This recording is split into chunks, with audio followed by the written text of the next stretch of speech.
we started doing recently is putting the tankless water heaters outside the house.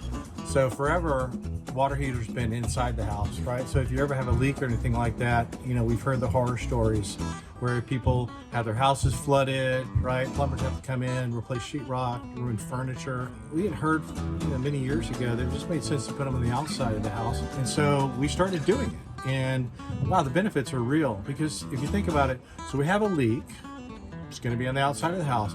The other part is yearly, you're supposed to have these things serviced. So tankless water heaters need to be flushed out every year.